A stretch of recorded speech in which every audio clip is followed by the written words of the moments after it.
It is said that this is one of the first places to start the autumn season in China. We traveled more than 3,000 kilometers from the south to the north, starting from Suzhou, passing through Nanjing and Beijing, before finally arriving at Ulaanbaatar, Inner Mongolia. Ulaanbaatar is the largest prefecture-level city in the world. We only spent 5 days here. It of course wasn't enough for us to fully explore this vast open land, but it was enough to let us enjoy the beauty of Ulaanbaatar. We traveled through the grasslands with the most winding rivers and the first wetland in Asia. We also visited the coldest city in China, Guizhou, and got to experience close interactions with real reindeers. We watched the morning sunrise and the fog pouring out over the river that is the boundary between China and the Russian border. We then drove 400 kilometers along the longest border line of China, which is also praised as the most beautiful border. Upon arriving to the westernmost point of the city, we came to the largest land port in China, Moergele Port. We watched the sunset unfold at Hulan Lake, the largest lake in Inner Mongolia. Finally, we set off from Erguna and crossed the border from China into Mongolia.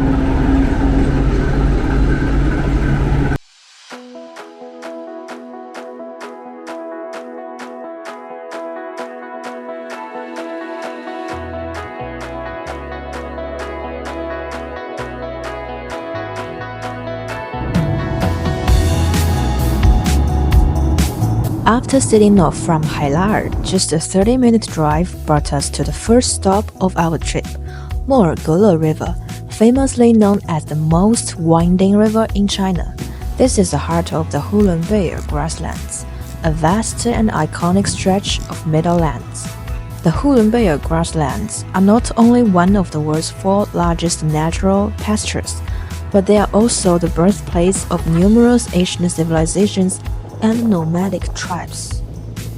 This vast region is a patchwork of grasslands, crisscrossed by over 3,000 rivers and dotted with more than 500 lakes, stretching all the way to the Great Hinan Mountains.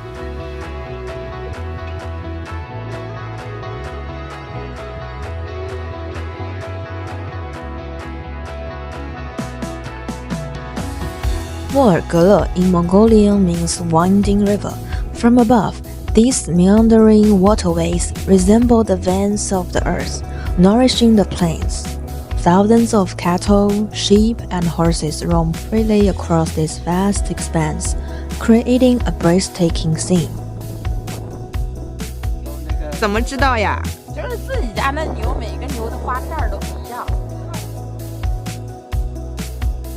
Along the way, we encountered a friendly herder.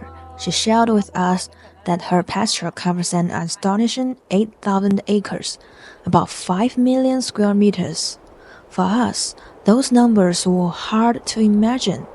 She also mentioned she owns more than 180 cows, and her daughter is currently preparing for graduate school in Hangzhou. Despite having visited the big city, she prefers the open freedom of life on the grasslands with her cattle and horses.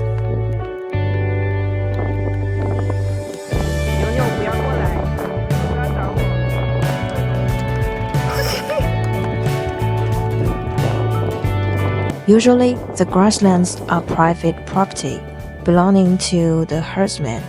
Tourists are not allowed to enter without their permission. But for just 10 yuan each, we were able to walk down to the river and get up close to the cows and horses. When I first met the herder that owns this land, I asked if she uses the horses to herd the cattle, but she told me that nowadays they use a motorbike as it is more convenient. 我喜欢这一只，这好可爱，像这只。 I liked how the cows would often shake their head while walking. It gives this feeling like a sense of happiness that you typically don't see from cows.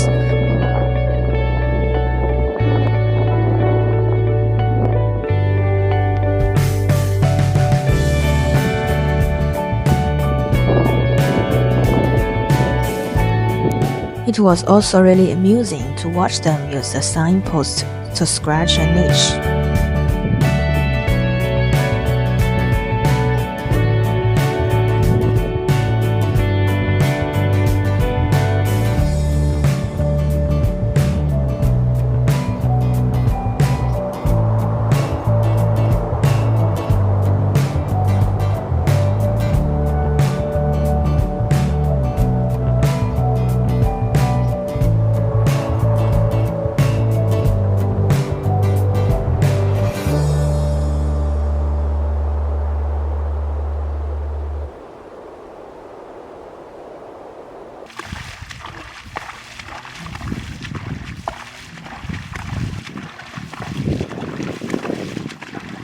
Check out these holes.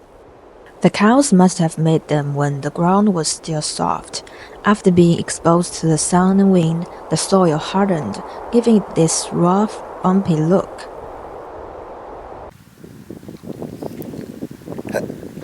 Are you really eating the grass? Look, stay still. Oh, finally move. Oh.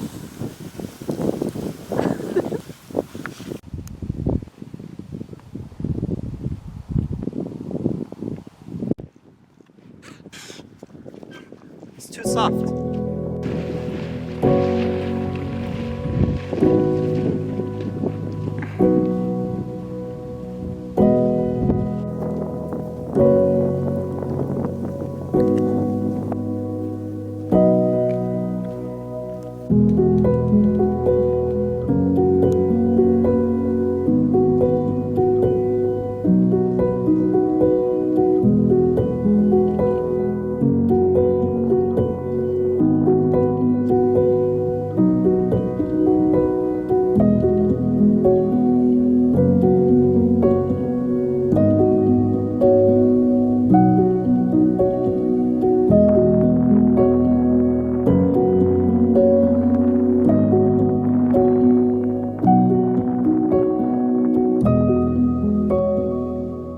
The Moergele River scenic area has 3 viewing platforms.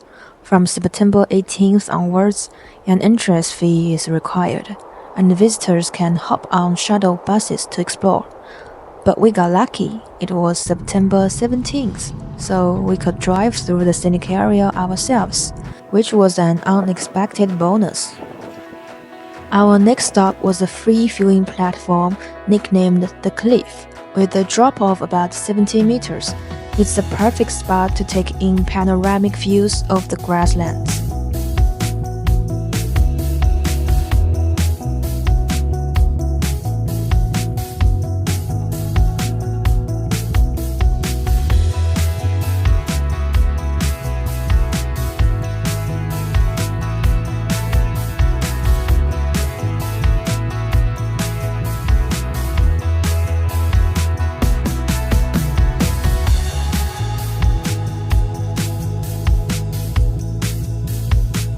Driving in Inner Mongolia gives you a real sense of freedom. You can pull off anytime to take in the scenery, as long as it's safe. But there's a challenge too. Some of the roads can get pretty rough. Wow, this is really bumpy road. They're fun. 我的啊，他们说有人就 throw up 了，就是那你要吐了吗？我还没有到这个。For all 3 of us, this was our first time road tripping through Hulenbeer, relying entirely on GPS navigation. At times, we lost signal or hit bumpy, unfinished dirt roads, which made for a rather shaky ride. Struggling. 我们不是 struggle 吗？没有，这不算吗？我觉得这很 struggle。哦，哦，我头要晃掉了，头要晃下来了。这个吗？它电缆。But eventually, we made it to a smooth highway on our way to Erguna. The scenery along the road shifted from endless grasslands to something more varied and layered. Erguna City sits just across the river from Russia, and as a border town, the Russian influence is everywhere. Walking through the streets, you'll see colorful Russian-style houses and onion-domed buildings, giving the city a foreign charm. The shop signs are particularly interesting, with Russian, Mongolian, and Chinese, reflecting the blend of cultures.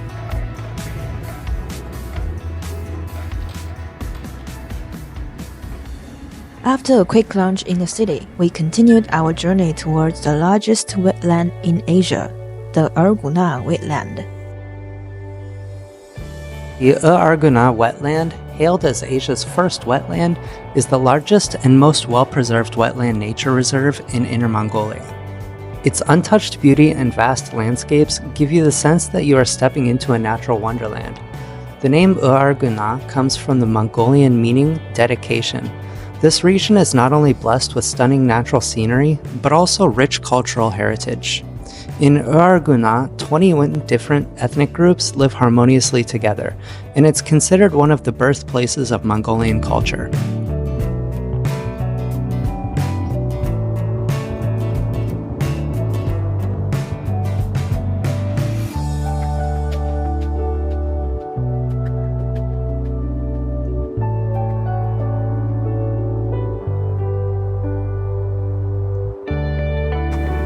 One of the most unforgettable experiences was watching the sunset over the Erguna wetland. We drove to a spot near the Labudalin 4th production team, where the distant trees, winding rivers, and glowing mountains created a mesmerizing view.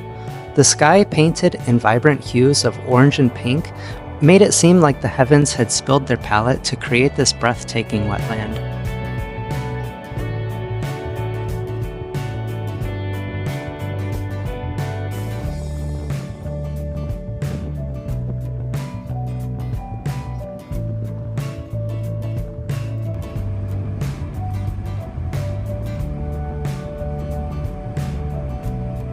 After the sun had went down, we continued our drive to our hotel for the evening.